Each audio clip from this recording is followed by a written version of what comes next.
All right, hey everybody, welcome back to the channel. This is Rob for Smirking Gun Reviews. It is like 6 o'clock in the morning, and we are here to review the first two episodes of Netflix's new Matt Groening animated show, Disenchantment.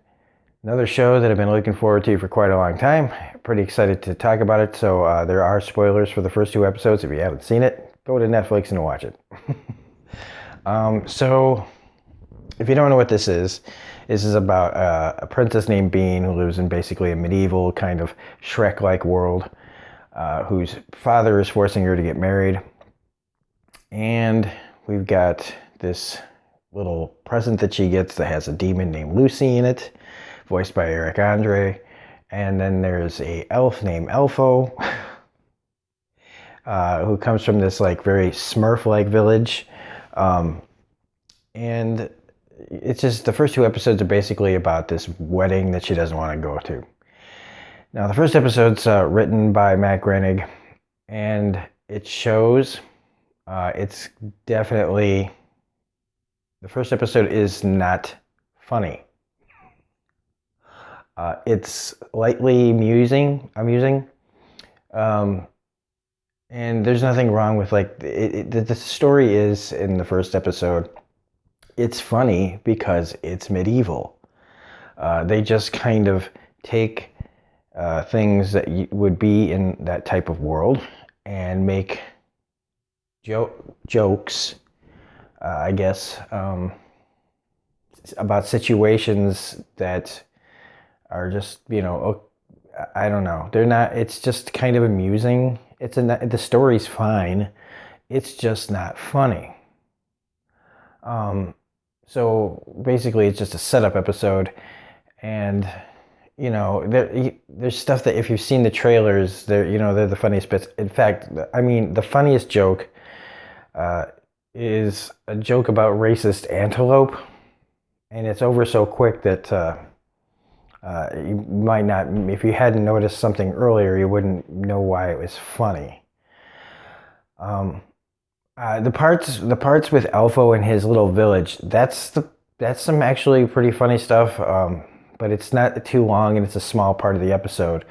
I do like the whole kind of like the one girl elf is like supposed to be kind of like a Smurfette character who's pretty much the town hussy. I like that they're all, they're always singing, they're always joyful. The one of them is named Shaco. So like the Smurfs have personalities based on their names. So do these guys, I guess. And that's, like, I honestly don't have anything to say about the first episode. It's what's it called? A princess, an elf, and a demon walk into a bar. It's a halfway decent setup episode. But I was like, throughout its 36-minute running time, which is, nice to see that they're taking advantage of the Netflix platform, and, you don't have commercials, and you can make your show longer. You can have different content. Like, it is a little bit more adult. There's some jokes. The like fight between gnomes and like ogres or whatever they are, it's funny and adult. Some of the animation in it, though, it seems kind of rushed. But I mean, who am I to judge on that? I mean, I don't draw. I'm not an artist. So, it's fine. But in the second episode, For Whom the Pig Oinks, there's a definite change. And namely, it's because it was written by David X. Cohen, who, is big from Futurama. And it shows in this. It gets funnier.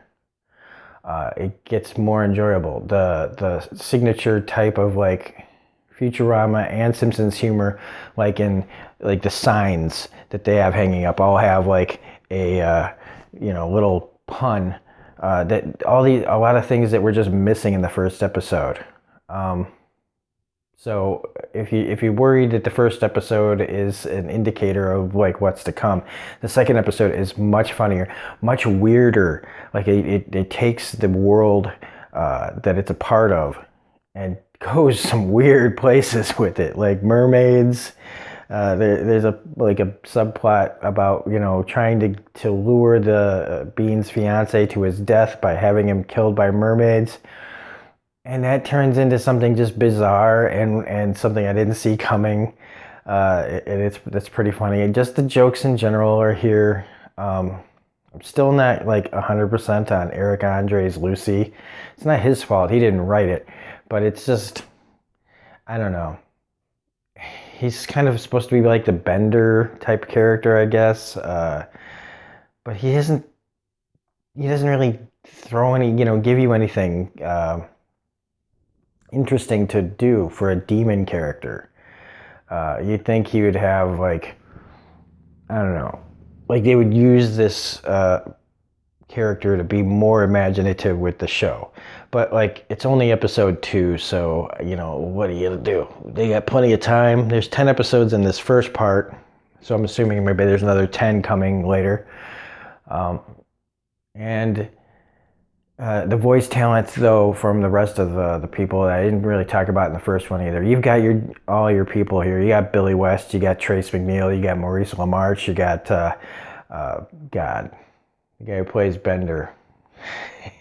And he's like a voice actor for everything, and I suddenly can't remember that poor guy's name.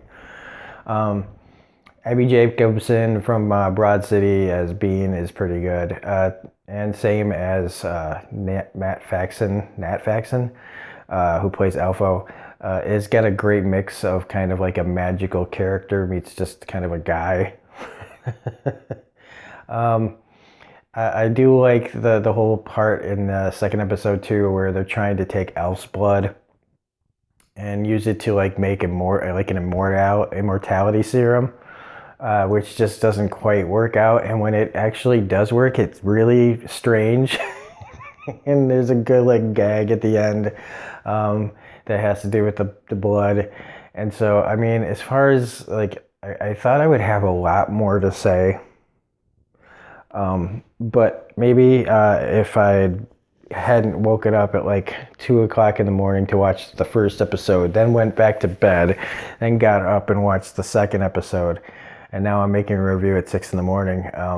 But really, I think I've given you the broad strokes without too many spoilers. Like, I feel like if you tell people the jokes, it's like seeing them in a trailer and then laughing later on. Like, you laughed at the trailer. If it was really that funny, I don't know. I just don't find myself laughing the second time I hear something as hard.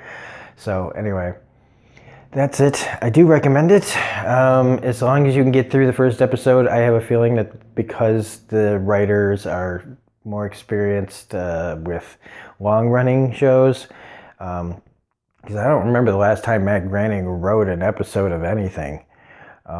Since like the early days of The Simpsons. So I could be wrong. People jump down your throat to people that really follow Matt Groening more than I do. But that's about it. So if you like this video, please hit the like button, comment, share, subscribe, all that stuff.